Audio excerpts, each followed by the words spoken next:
USC and LSU. We're going to live stream this game on Sunday from Vegas. We have not really said a word about it. We want to break it down, get into kind of the finite details.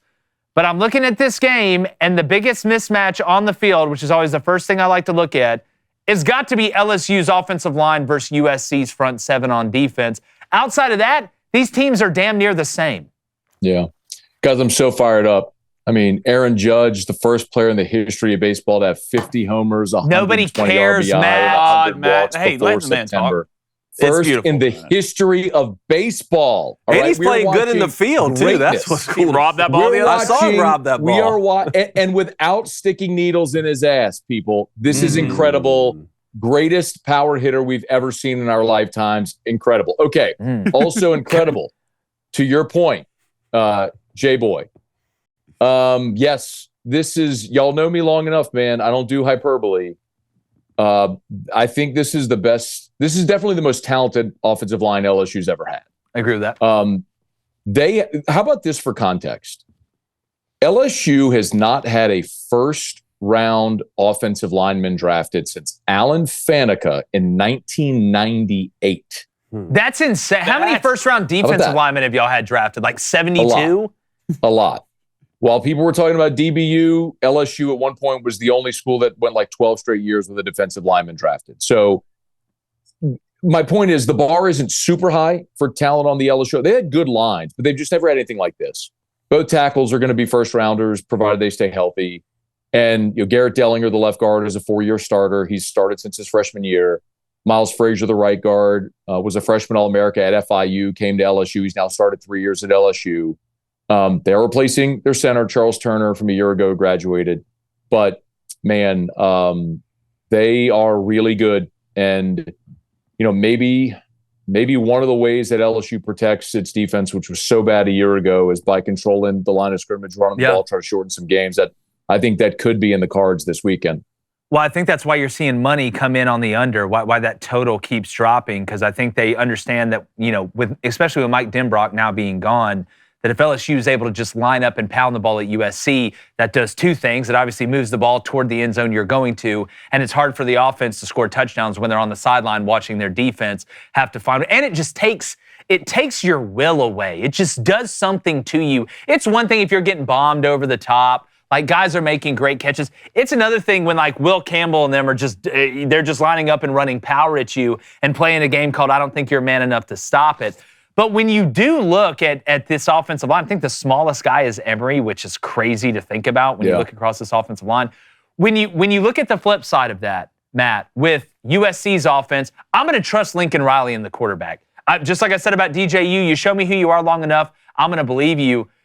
What is LSU defensively going to do with Harold Perkins? Do you have an idea? Is Blake made his mind up what he's going to do with him? Yeah. By the way, I was doing my show prep. Funny you say that. This is the scoring offense numbers for Lincoln Riley every year since he was at East Carolina.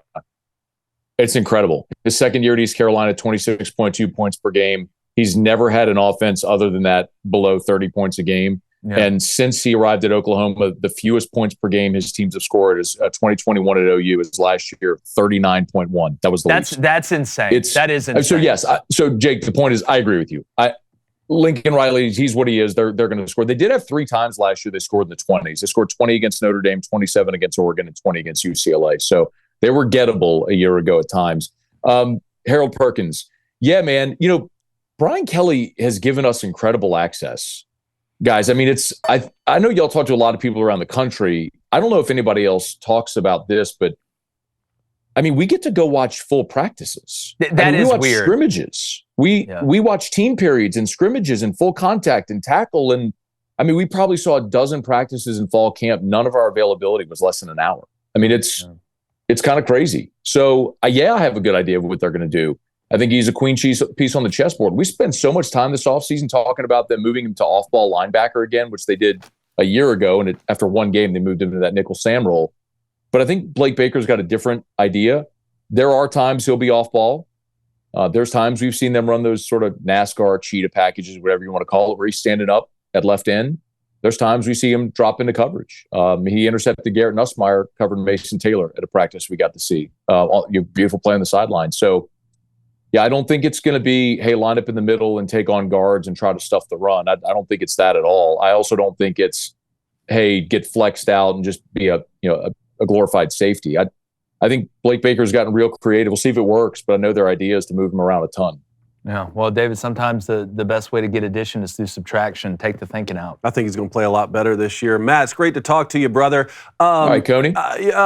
First off, I just want to say kudos to LSU for these opening first week game schedules that they've had. Not that you control the schedule or anything, but, man, I just love seeing it. Florida State back-to-back years, now USC. I love that LSU is saying, you know what, we'll open with these primetime non-conference games and then still go run these SEC schedules. Play UCLA, too. They got UCLA. Play UCLA a couple years ago. I took them in that one. That one ended up not working out so well. But I love to see this. And this game particularly is fascinating for a number of reasons that we've already hit on. But, both of these offenses losing Heisman Trophy winning quarterbacks, first round draft picks, both defenses underperforming massively a year ago. In Lincoln Riley's case, it's sort of become a narrative. You've talked about how LSU is going to be better on defense. Based off your study so far, how much better will USC be on defense this season?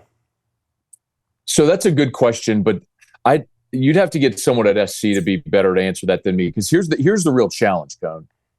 So SC, and if you look at what their projected depth chart is, and I don't know, I'm not there every day. I don't know what it's actually going to look like when they line it up on Sunday. But if you look at their projected depth chart, 10 of the 11 projected starters are transfers. Mm-hmm. And like 5 or 6 of them are in their first season at SC.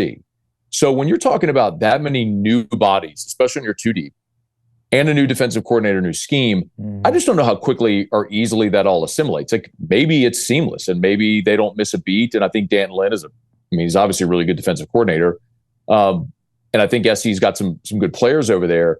But I really wonder about all of the different guys, like turning over an entire defensive side of the ball. I mean, LSU did it with their staff. They turned over their entire defensive staff.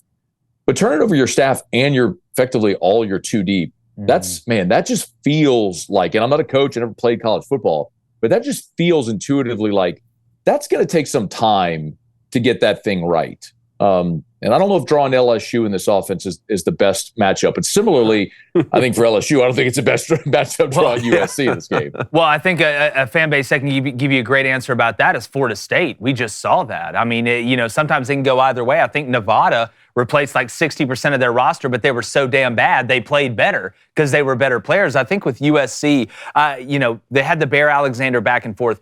They've gotten bigger, but I don't think they have the depth. Number one, I don't think their starting front line is going to be able to hold up against LSU's offensive line anyway. But I don't think they have the depth. God forbid something were to happen to a 3 technique in the first quarter, or a shade goes down, or they don't have which is crazy to think about with USC, because this is a mojo game to me. This is which one of the brands between LSU that I used to watch line up on defense and kick people to death, and then watching USC do the same thing when they were rocking and rolling on defense. This was a physical football team, or at least used to be.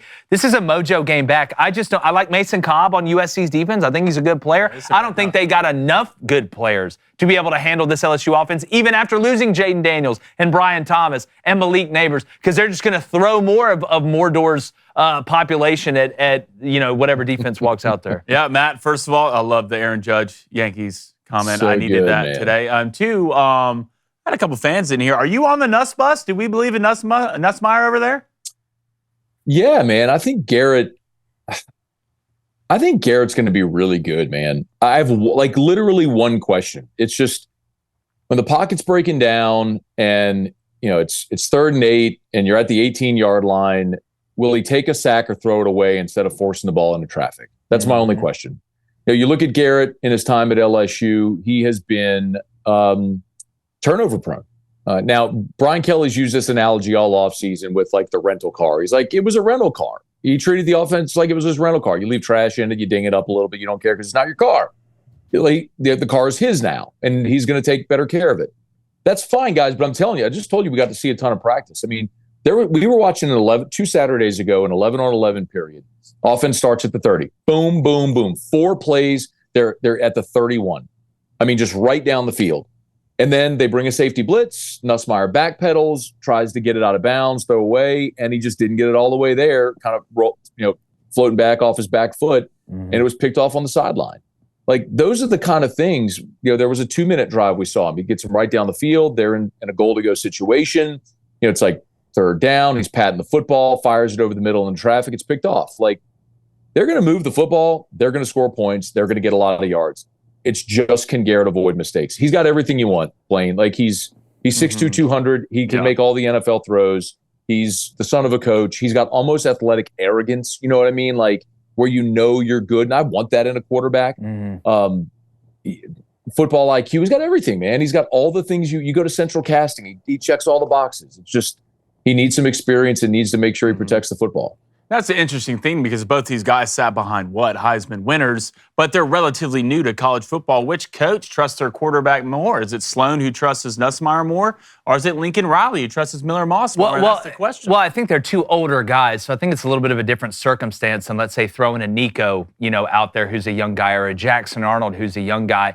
And to me, if I was an LSU fan, I wouldn't be as concerned about that type of mistake that Matt just brought up against a team where we're going to beat their ass up front. Where I would worry about it is like against Alabama, or like against somebody for LSU to be able to get to that 10-win mark, to be able to get into the playoff, that is going to be more even to you, even though LSU may not play a game all year where the defensive line is truly better than their offensive line. But teams are able to put pressure on them, and in big moments in those situations, that's when I would worry about it. But what a great opening game, Matt, to be able to go into as a new quarterback who is an older guy and say, you know what?